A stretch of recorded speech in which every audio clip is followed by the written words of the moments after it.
Connoisseurs! Mike Martins here with the Mike Martins channel. Thanks for joining me and being part of the channel. Thanks for subscribing and sharing. Just outside of what used to be a very beautiful family restaurant that is no longer open. I used to eat here quite a bit. It is no longer open. Beautiful patio, everything here. Nice view of the mountains from that side over there. Look at that mountain, look at that view over there. Just absolutely gorgeous. It's been pretty much since the second lockdown, it's pretty much made it almost impossible to revive or stay in business. Anyways, it's morning coffee with Mike. Have you got your coffee? Well, anyways, let's open her up here. Let's open her up. Today we're gonna be quoting a little bit of what Zero Hedge has been reporting, right? So I got messages from people from Texas, South Texas border, telling me, Mike, you were right on Mike in the Night. People need to know this. There are huge Haitian migrant trains, and they're not talking about last Saturday's Mike in the Night. They're talking about way back when Joe was selected as president. When Joe was selected as president, the whole border crisis thing kind of simmered down a bit. But no, it's been going on full blast, and it's been going strong. So thanks for the emails from people from McCowan and other parts there. What was that other border town there in Texas? Thanks for the emails and the messages. I appreciate it. It means a lot to me that you guys are watching down in the heart of Texas. Okay, so we got, what is Zero Hedge reporting? Well, Zero Hedge is reporting state parliamentarian kills Democrat bill to shoehorn 8 million green cards into 3.5 trillion spending bill. So they are, I don't know, there's this whole thing to give amnesty. When I was down living in Florida, they were looking at giving people amnesty or giving them a way or a path to citizenship. But that never happened while I was there. And also, I did all my paperwork like normal. A lawyer and the whole 9 yards. And I was rejected after $5,000 and a ton of paperwork, right? So, anyways, let's keep going on here. So what's Zero Hedge reporting? Now that the American dream is reserved for the wealthy, the smart crowd is opting out. What does that mean? Amerifornia. Amerifornia is coming. What do they mean by opting out? Leaving the country. I remember videos from 5, 6, 7, 8 years ago I made. I'm leaving the city. Get out of Sydney. Get out of Toronto. Get out of Vancouver. What was the other one I did? Get out of Auckland. Get out of the big cities. And if you could get a little bit of money for your place, or maybe sell a business or do something, you could actually live very well. And that's what I did. I left 2.5 hours out of the city. I bought a house for $260,000. It went up in value. I really don't care about the going up in value, because I'm not in the market to sell and then upgrade when the market drops. People have told me, Mike, your house is going to go down to $3, especially where you live. I don't care what it goes down to, because I'm about raising family, having kids, taking care of my family. So people are leaving. So what is happening? Amerifornia is happening. I wasn't kidding about Amerifornia. The day that Joe Biden was selected as president, I already knew. I made the Amerifornia video for you guys. And I told you guys what that meant.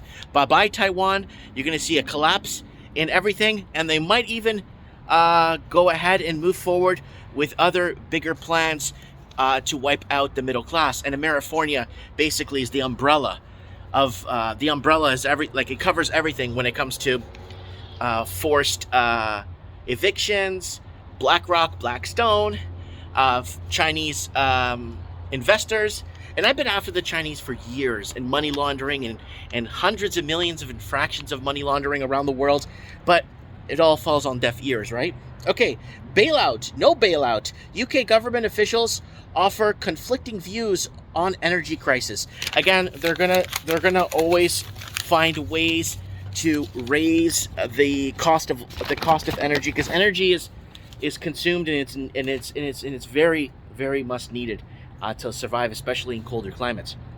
U.S. equity indices crash below key technicals. So they are forecasting a crash in the stock market. I've been watching the market slowly. Most of the stuff I'm out of already. I made a ton of money on the airlines. I made I did okay. I'm fine. I'm not crying the blues, right? But there's a lot of people that are down 40, 60, 70%, right? Evergrande execs face severe punishment over early redemptions for themselves. So what is happening? Evergrande, that big big umbrella outfit that is basically seeing a lot of company executives bailing themselves in or paying themselves out, or basically skimming the top, so to say, like the mafia would do, with no one saying anything, but someone saying something here. So we'll keep our finger on the pulse on that one. That's going to be big, and they dropped the ball, right? And it's got to come to an end sometime. Coinbase drops plans to launch crypto lending platform. SEC wins. So again, SEC was stopping crypto lending, where people will lend crypto to each other, and you could either convert it into a currency and then use the currency to buy this restaurant, for example, and then pay it back, maybe in cash or crypto. I'm not sure how you would pay it back, but SEC wins on that, and they blocked that. That would have been a huge blow to the central banks if they allowed crypto to be lent as like a loan, so to say, with repaybacks or whatever, with terms to pay back. Time is running out for the Fed. That's Iran is commenting there. ICE is coming. Morgan Stanley warns odds of destructive 20% correction are rising. Yeah, 20% is sweet. It's cute.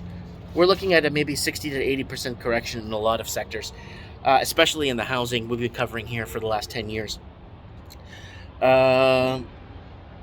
Gunman kills 6 at Russian university. Terrified students and faculty jump from buildings. And there's a lot of disturbing images on that one. Volatility spike could trigger up to 40 billion in forced selling. Yep, volatility spike. You're looking at 40 billion in forced selling, and the forced selling happens. Guess what happens? The vultures come in and start picking apart the bones. More white than black people want police abolished in Minneapolis. New poll finds. So we don't believe in a lot of these polls, but yeah, you could see a lot of people wanting to defund the police. I would defund a lot of the HR people in the public sector. In the public sector, a lot of people don't know, working for government, there's these huge HR levels with a bunch of people that shouldn't be working there. That should be like, there should be 1-2 people in HR, not several thousand across different sectors of swaths of counties and stuff. All this HR that doesn't belong there. Canadians head to polls in election that could oust Justin Trudeau and return Conservatives to power. So that is another thing that's happening right now. And remember, guys, I called the election 13 months ago. Basically 13 months ago, I said they're going to call a snap election. The reason why I called the snap election is because we were seeing reports a year ago. Okay, we could gear up the video so you guys could see it, or you could look it up. It's on file. Where they said in-person voting was dangerous. I knew right away they were going to pull something. Now, last week they released a document saying it could take up to 5 days to count in the mail-in votes. So that gives them enough time to adjust certain things. So keep an eye on that, folks. And it doesn't matter who gets into power. The Conservatives are also forced everything. You know what I'm talking about, right? Okay, I read this one. Wow, lots of reading here today for you guys. But we're just reading headlines and kind of breaking it down. That was the Canadian elections, and let me see what else we got here for you guys. Wow, is that it? No.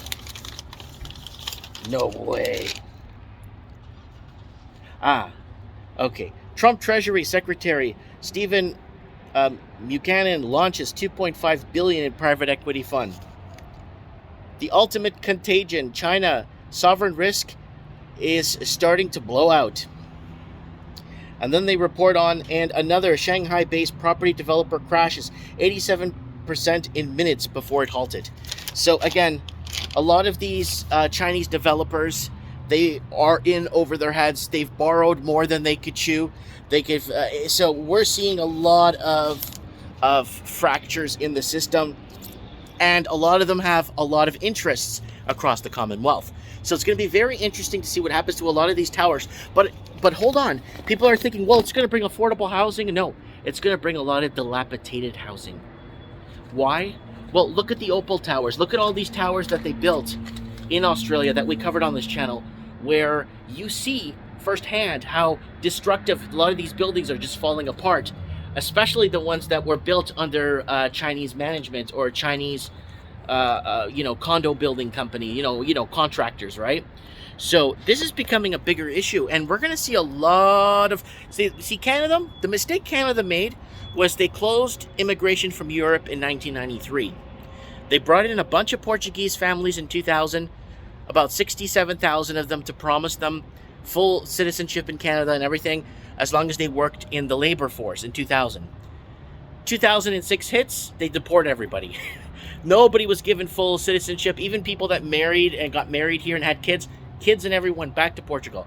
So there was a mass deportation in 2006, 7, and 8 to people that were promised full citizenship if they came and helped build Canada.